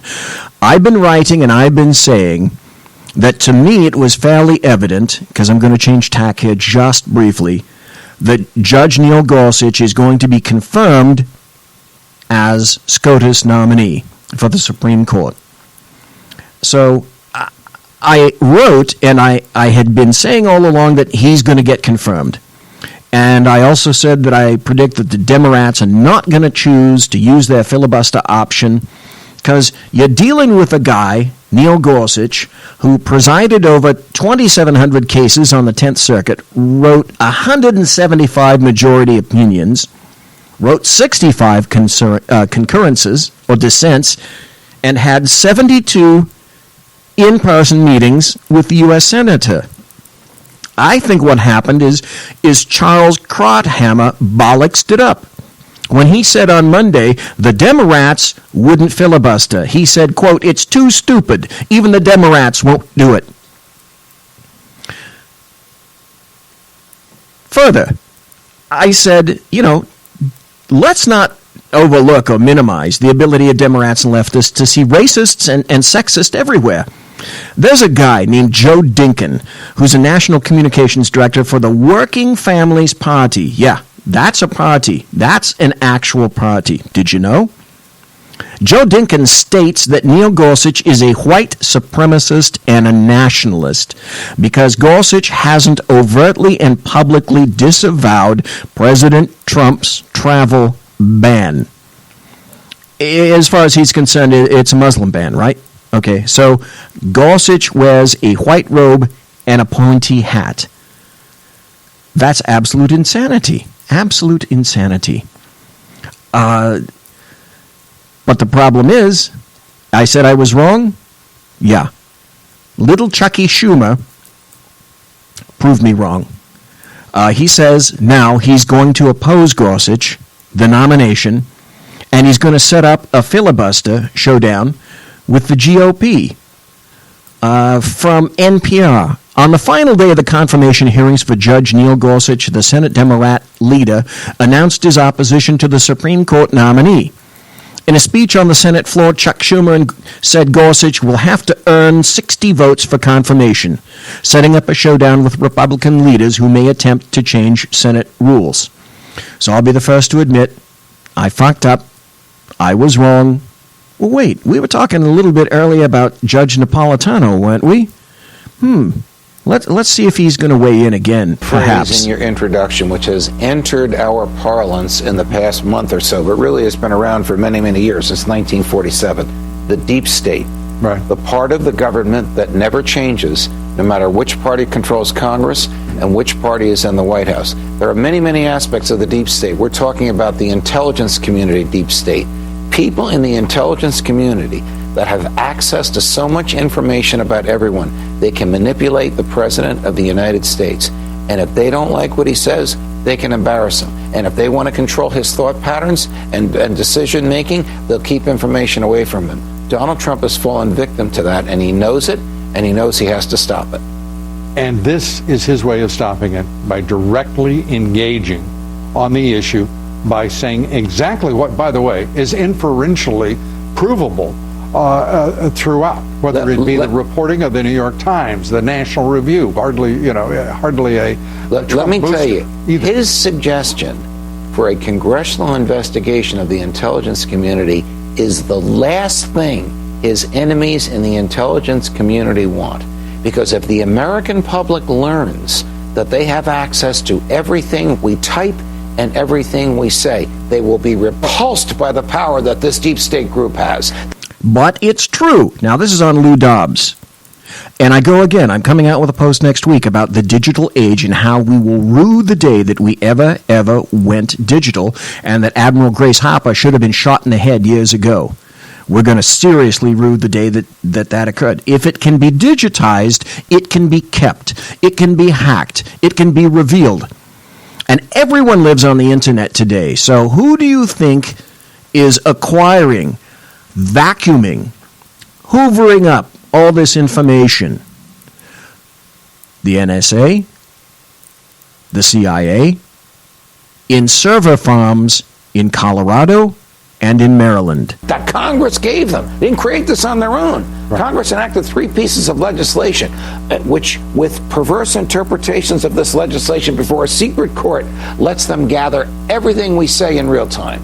Is there any doubt in anyone's mind? Have we got a list of the number of instances in which the Obama administration has gone beyond the pale in surveilling, in tapping phones, in reading computer data and messaging? We do not have that. They tapped the phones of our colleague, Jimmy Rosen, and eventually admitted that they were wrong when Rosen exposed them. And journalists of the Associated Press. And people forget this. Dianne Feinstein, then the chairman of the Senate Intelligence Committee, in 2014, they are still looking at the reality. The CIA went in and surveilled the computers of the Senate and Intelligence Committee. You had spies spying on each other. Well, and yet Chucky Schumer is going to refuse Neil Gorsuch when they had all of their stuff tapped, all of it. I'll wager you forgot about that as well. You don't remember the umbrage from Dianne Feinstein? She corked off. Yes, but what you had was the executive branch and the CIA spying on the Senate of the United States, which is beyond any kind of acceptable. So if anybody thinks that if you'll surveil journalists, if you will spy on U.S. senators, why would they hesitate to spy the Obama administration on a presidential candidate? Great argument. And they've done it. They've done it before. They've attempted to influence elections. Witness Israel. Witness Benjamin Netanyahu. And generals in the Pentagon and justices in the Supreme Court. One of the FISA court warrants that I saw was, quote, for every customer of Verizon in the United States. That's 113 million people, including most of the federal government. The metadata that the NSA was collecting under precisely that direction. It's unbelievable. But less so, I think, these days, because we are just seeing example after example. Going back to the judge's reference to the deep state, what we're looking at is a deep state that goes well beyond the intelligence community, but also now, for the first time, has in prospect the active leadership of the immediate predecessor to the Oval Office, and that is Barack Obama, who's bringing his leadership, that of many of his administration, and the Organization for Action with an estimated more than 30,000 activists. But the deep state has a very wide and shrewd adversary, the man in the Oval Office. You better believe it. The first time in the modern era that the man in the Oval Office has been an adversary of the deep state and rather than a tool of it. Absolutely.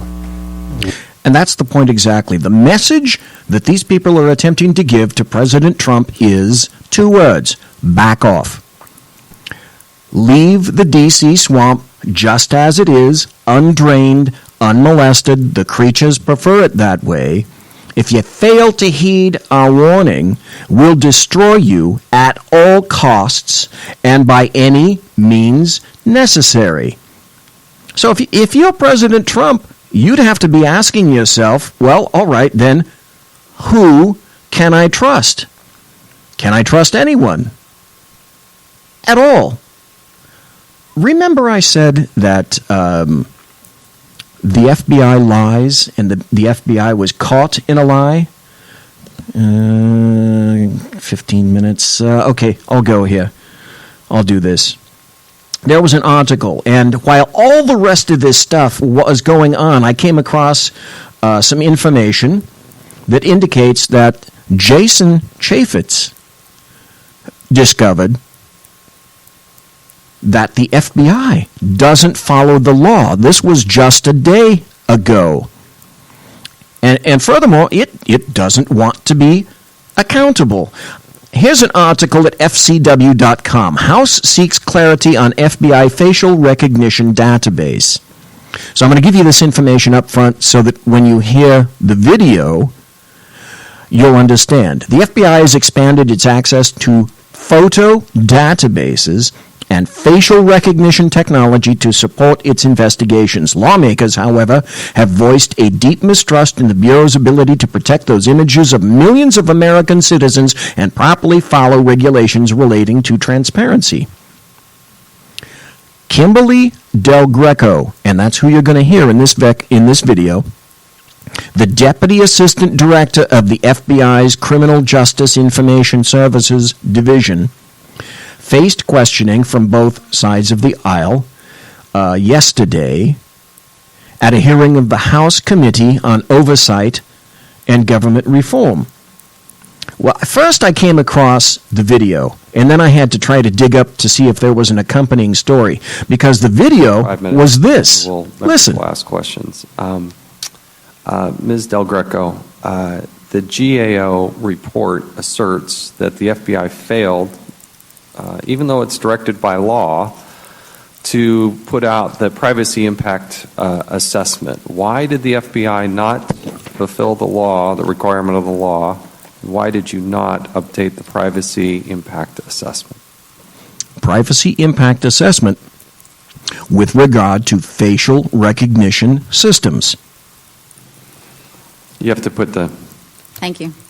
Thank you, Mr. Chairman. I will defer to DOJ on that. What do you mean defer to DOJ? You are DOJ, so what do you mean defer? The privacy impact assessment was submitted to the department. I will defer to them for...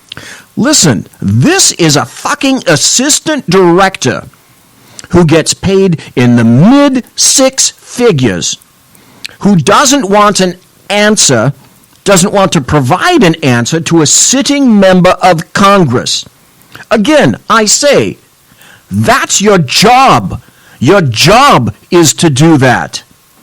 And you're going to defer to DOJ like Jason Chaffetz says, you are DOJ. You're under their wings. For response. I'm sorry, we're having a hearing to ask you the questions, and the DOJ would put you up there. You seem like a very nice person, but you're supposed to be the one to answer that question. What do you mean defer? As I've stated, the privacy impact assessment was submitted. And years late, right? Director Howard, you want to comment on this?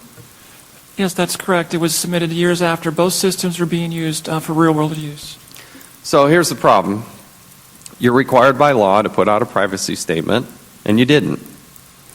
And now we're supposed to trust you with hundreds of millions of people's faces in a system that you couldn't protect, even with the 702 issue. You know, we're talking about Mr. Flynn and how he was unmasked and all that, and there can be political gyrations, but set the name aside and Donald Trump and all that. But even in that most stringent circumstance where they're looking at information, somebody decided to take off that veil and release that out to the public.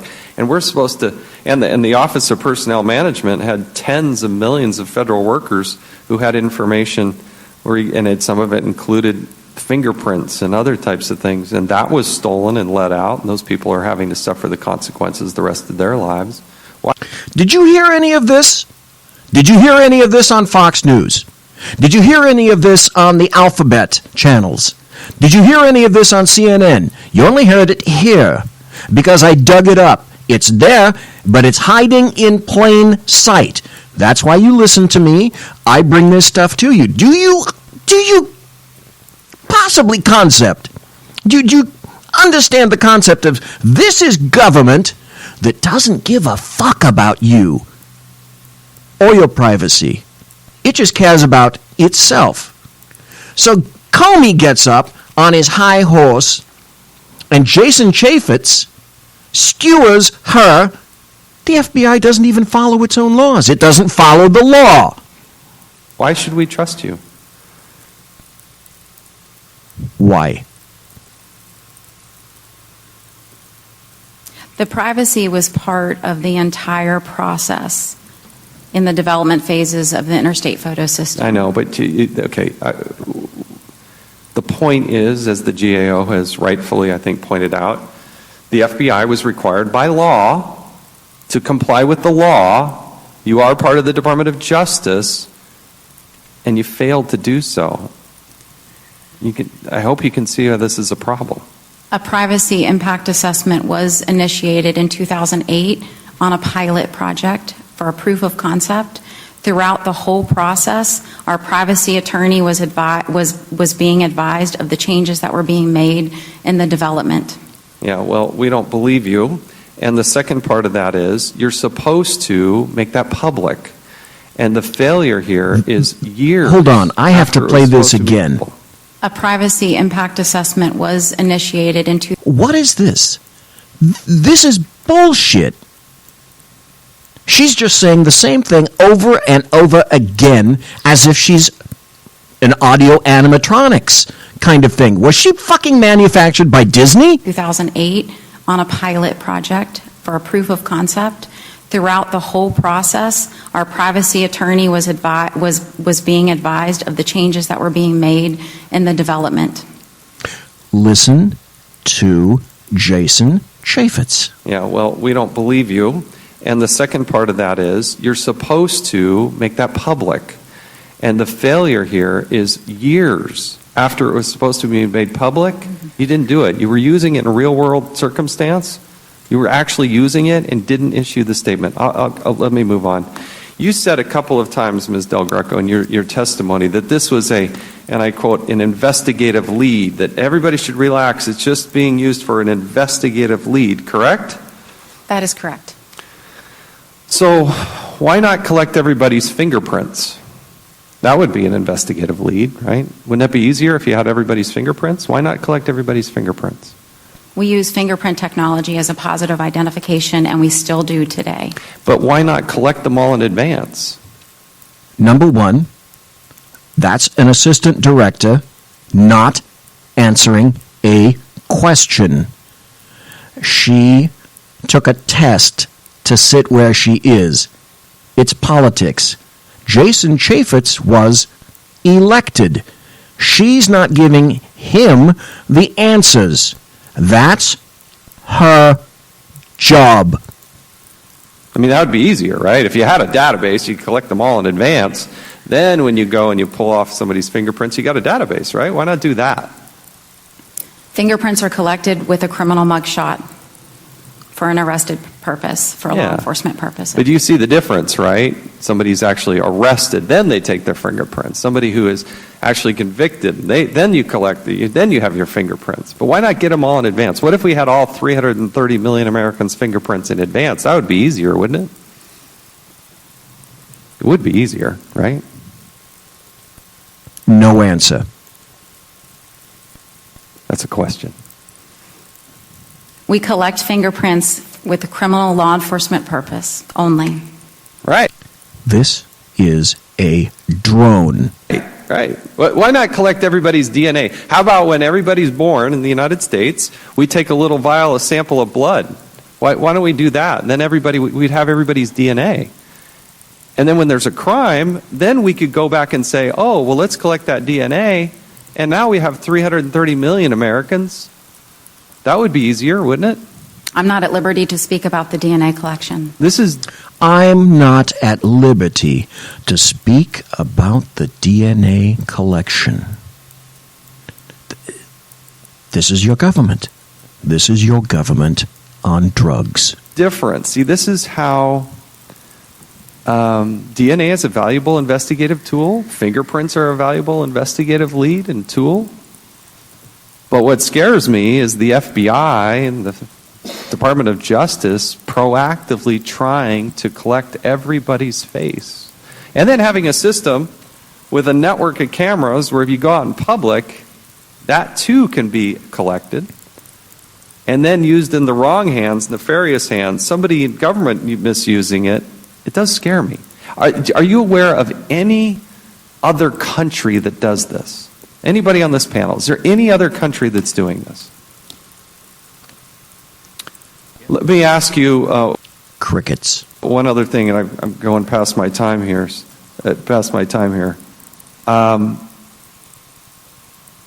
Do you have plans to match this database up with anything that's posted on social media? Bing. Go. do the logical extension. Do what BZ calls the logical extension. If it can be done, it will be done. So in other words, if you go up on Instagram, Facebook, Snapchat, and whatever the next new technology is, are you collecting that information that is out there on social media? No, we are not. The only information the FBI has and have collected in our database are criminal mugshot photos. We do not have any other photos in our repository. Guess what? Again, that is a fucking lie.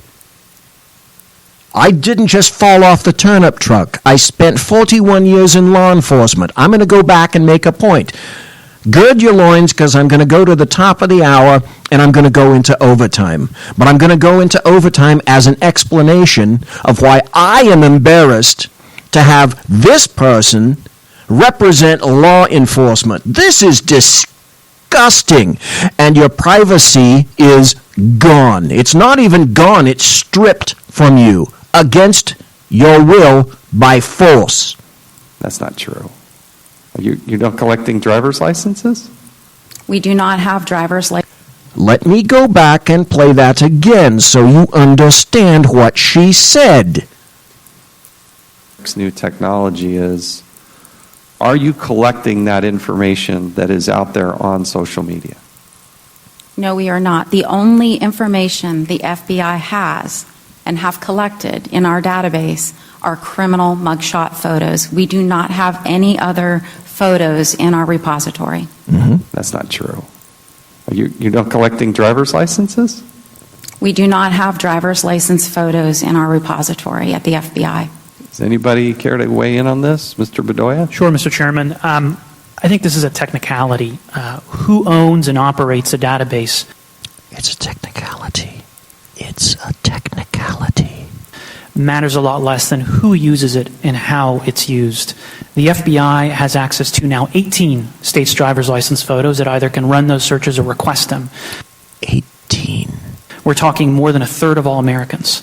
So the FBI does have access to these photos, has searched them tens of thousands of times, and apparently by GAO's testimony, never audited those searches for misuse. When I was with my department and with the feds, any inquiry that I made into a computer system, I had to justify. So if I went into CLETS, if I went into NCIC, I had to justify each and every request that I made with, at minimum, a case number to indicate that I was conducting a lawful investigation. Would you disagree with that, Ms. Del Greco? We have access to the data. We do not maintain the data in our repository. And the access we have is pursuant to the provision in the Driver's Protection Act within the state, accordance with federal law. Does anybody else care to weigh in on this topic? Ms. Lynch? Thank you, Mr. Chairman. I would also add that the FBI has civil photos in its repository, so it's not just relying on driver's license databases, but it also has access to civil photos in its own NGI IPS database. She lied again. There's more. They collect it. They keep it. These photos may in the future come from background checks that people submit to as trying to get employment or as a licensing requirement, but the database is not limited to just mugshot photos. Mr. Chairman, yield. Sure. I hope you understood exactly what was happening there. It's the top of the hour. We're going to take a break. Have that break, and I'm going to come back, and I'm going to rap just a little bit. And I don't mean ch-do, not that kind of rap. I'm going to give you my opinion about all of this and the reason for 2 hours of playing audio for you. Come back. Conservative media done right. You're listening to the SHR Media Network. Hey, it's Sean from the Sackheads Radio Show, also one of the owners here at the SHR Media Network. Are you opinionated? Have you ever wanted to do your own show? Have you ever heard somebody like the Sackheads and go, yeah, I could probably do that better? Well, now's your chance. Send me a 5-minute clip at sackheadsradio@gmail.com, and maybe you can be part of the SHR broadcasting team. sackheadsradio@gmail.com. Times are dark. The people are misled by corrupt politicians, lied to by establishment media, and deceived by the false messages of Islam. A nation looking for direction needs a guide. It needs a man with a cane. I'm Dave Milner. Join me on Spreaker, SHR Media, Pundit Press Radio, and YouTube through the SHR Media page for a different kind of commentary on the unpleasant blind guy. Because the truth is not always pleasant. In a world controlled by corrupt politicians, You got a business. You didn't build that. a team of ordinary men emerge from the ashes to give voice to the voiceless and hope to the hopeless. Sackhead Sean. Dude, I'm not saying Catholic, stupid program. Sackhead Clint. All good friends of ours usually show up drunk. Also starring Sako as the producer. I'm a little bit drunk, 'cause I'm drinking. They are the Sackheads Radio Show. Every Wednesday at 8 p.m. Pacific on SHRmedia.com. The bloviating Zeppelin. He's big-footed enough radio shows to last a lifetime, courtesy of Sean, Clint, Ken, and Jersey Joe. Now it's time for him to waddle on his own 2 feet via the glorious SHR Media. Gird thy loins for the bloviating Zeppelin's Berserk Bobcat Saloon. Coming soon to ossicles near you. Excelsior.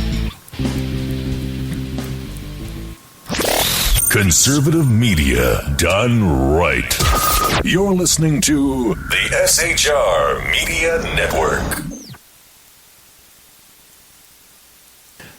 And we're back. We're back with overtime. Probably about another 5 minutes or so. I was going to tell you about another program. We just heard about the FBI not following the law and the obfuscation thereof. I'm going to tell you about a program that guaranteed is in your state. Wherever you're living, wherever you happen to be listening, in your state, this program exists. And I'll wager you don't have any idea that it's actively functioning right now. And that's called LPR. And the issue with privacy of facial recognition is the same issue that I have with LPR, used by law enforcement. LPR is license plate recognition. It's the technology law enforcement agencies use locally and nationally. LPR systems, they get mounted on the roofs of enforcement vehicles. They rapidly collect and analyze visual information, the license plates of vehicles, initially in order to determine the status of that plate, the vehicle, either stolen or wanted due to some kind of criminal activity. Basically, in essence, here's the truth. There is yet no limitation on what can be or must be done with this information. It can and is shared with abandon between agencies, not just law enforcement. Let me repeat that. Not just law enforcement. Private people can get it too. And the technology has the ability to track vehicles and place them at certain locations at precise times, though you, the driver, have committed no crimes. So with more and more LPR systems installed on law enforcement vehicles, the issue of privacy is even more impacted. At present, there is only policy, not law, with regard to LPR collection. So if you think that it's just the FBI, if it's just federal agencies that want to collect information from you, that's not That's not how it's working. That's not how it's going. Fingerprints, DNA, photographs, license plates, all ways that law enforcement can identify, follow, and track you, and all of them impacting your privacy. Jason Chaffetz, in that cut, revealed a massively important aspect of technological programs that collect huge, massive amounts of information. Social media. So will it collect from that? It's like I say, if it can be done, it will be done. If it can be thought of, it will be attempted. More importantly, who answers? Who will answer when the information gets corrupted? It's erroneous, it provides incorrect analysis, or it becomes hacked, compromised, or distributed itself. Listen to this. A GAO report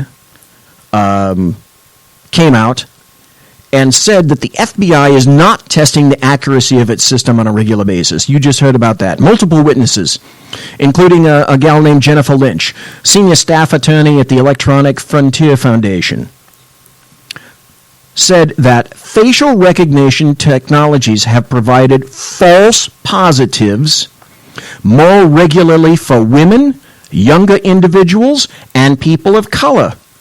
And that you don't intuit that naturally. Why? Why would that be? That's due to the training data that is used in facial recognition systems, Lynch said. Most facial recognition systems are developed using pretty homogeneous images of people's faces, and that means mostly whites and men. Perfect. A racist system that violates your privacy as well. Beautiful. Woo-hoo. Good times.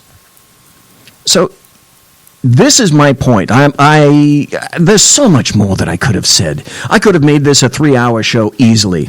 The point of displaying all of this video and playing it for you here is so that you can formulate an idea of how difficult it is to acquire anything, even remotely resembling the truth, from government agencies, in this case the FBI, which is an arm of the Department of Justice, as Jason Chaffetz said.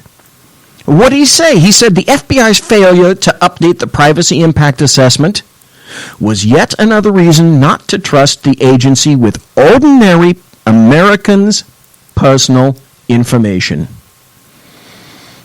Here's the point of tonight's show.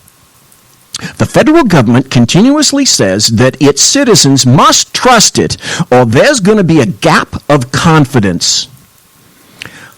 The government implores all of its citizens, all of America, to have faith and belief.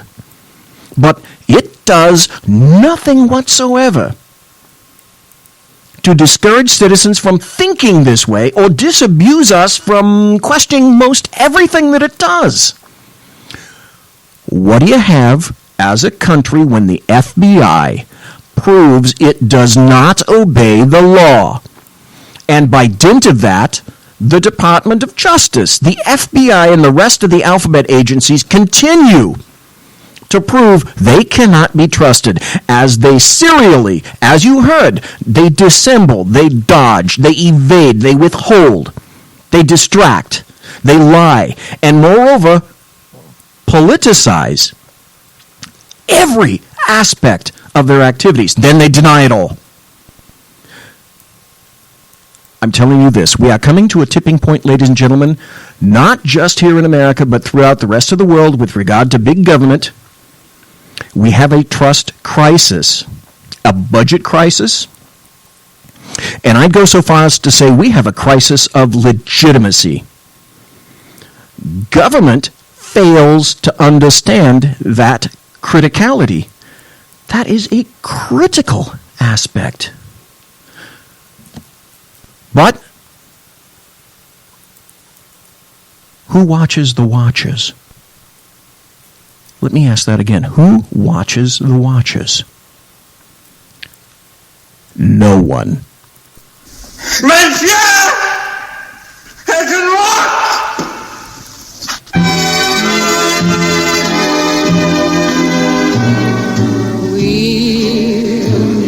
again. Ladies and gentlemen, boys and girls, children of all ages, thanks for listening to the Bloviating Zeppelin's Berserk Bobcat Saloon on the SHR Media Network. You want to contact me? You're going to find me on Twitter at bzepp and on my blog at bloviatingzeppelin.net. My original intro music is by Possessed Tranquility. They're at reverbnation.com. Promotional consideration as per normal. God love these guys, Lockheed Martin, Skunk Works, and the Boeing Company, because if it ain't Boeing, I ain't going. Tiaras, specialized by My Little Pony. And of course, in less than an hour, I will be giving my ultimate thanks to my personal KC-135 Kettle One refueling team. Catch me again next Tuesday, next Thursday, where I'll be revealing more crap. And trust me, there'll be much more to reveal. You take care. God bless. Thanks for listening. Thanks for listening. Thanks for listening. Thanks for being in chat. Thanks for playing a podcast. Take care. God bless.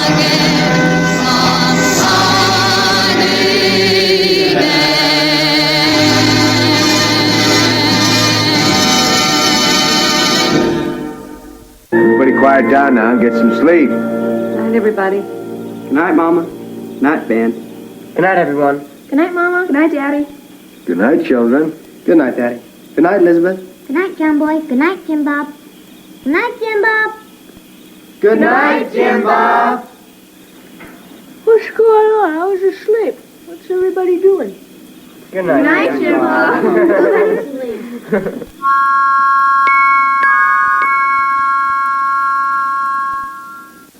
Good night, and good luck.